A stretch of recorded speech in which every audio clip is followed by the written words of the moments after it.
Hi, good morning.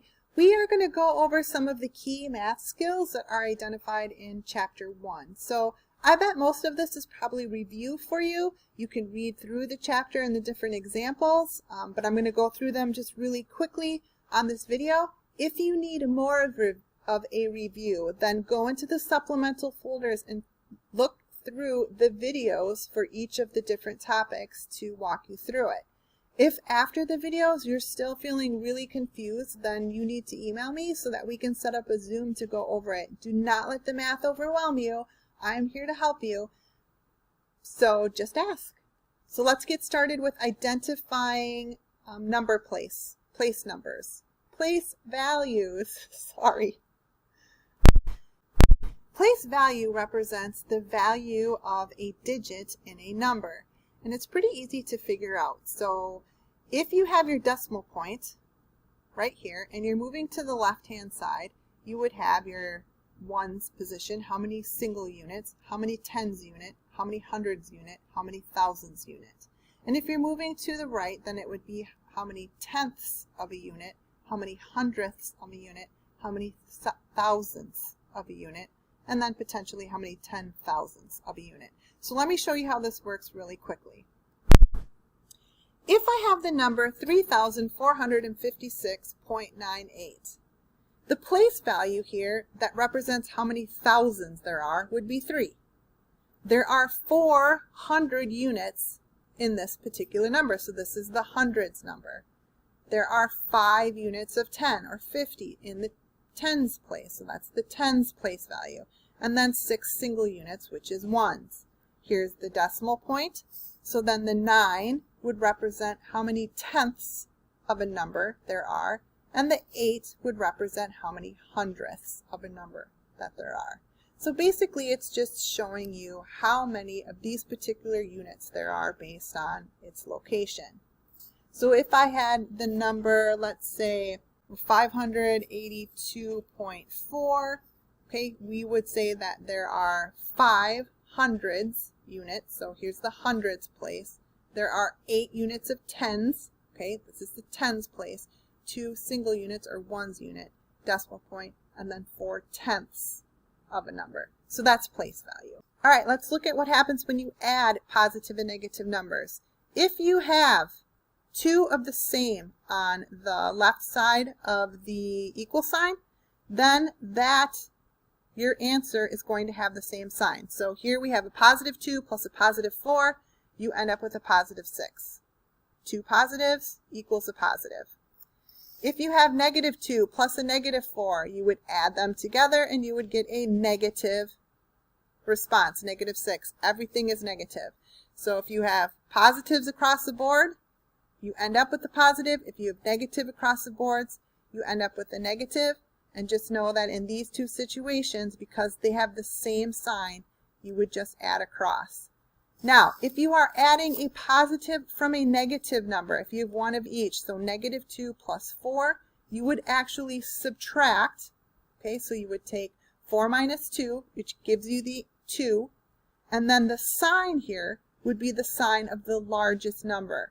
In this case, the largest number is 4, and it's a positive, so you would end up with a positive 2. Subtraction is a little bit trickier when you're subtracting positive and negative numbers. Basically, what you're going to do is you're going to change the sign, the operation sign, and then change the sign of the number you're subtracting. So for instance, 12 minus positive 5, we would go plus negative 5, and because then we would use the rules for addition, we would end up with a positive 7, okay?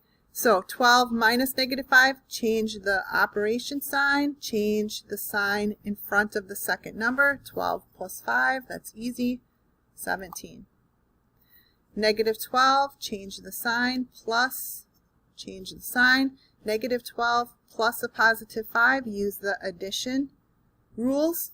You would now have a negative 7, because you would subtract and you would take the sign of the bigger number. So you always are going to, when you are subtracting positive and negatives, change it to addition, which means you have to change the sign, so change them both, and then follow the addition rules.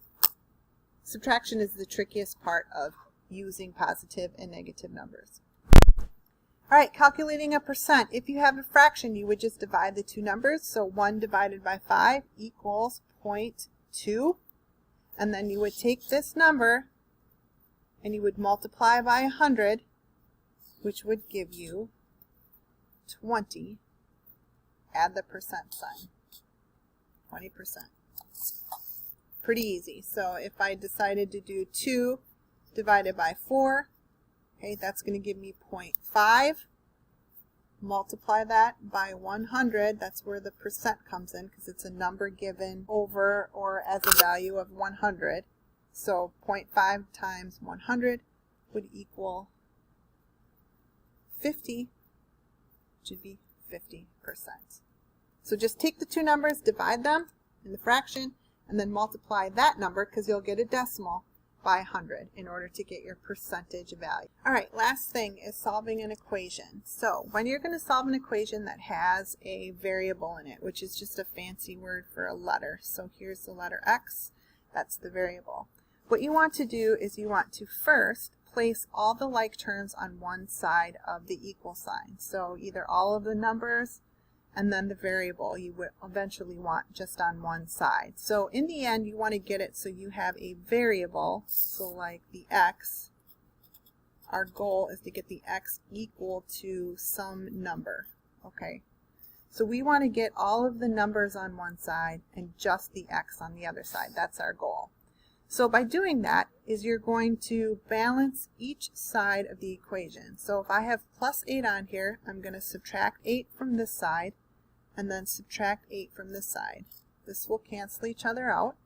So now we end up with 2x equals 14 minus 8 is 6.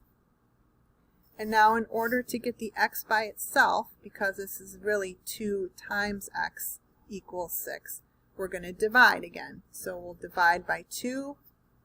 We'll divide by 2 because this will cancel that out, because that would equal 1. And now we have x equal to 3, because 6 divided by 2 is 3. And that is your answer. So remember that you want to try and get the variable on one side and all of the other numbers on the other side. And then once you do that, you will eventually be able to do the math to cancel things out on either side to get what that number actually means. And once you figure out what that variable is, you can double check yourself by plugging this number back into the equation. Okay, so if we had 2, we know that x is 3.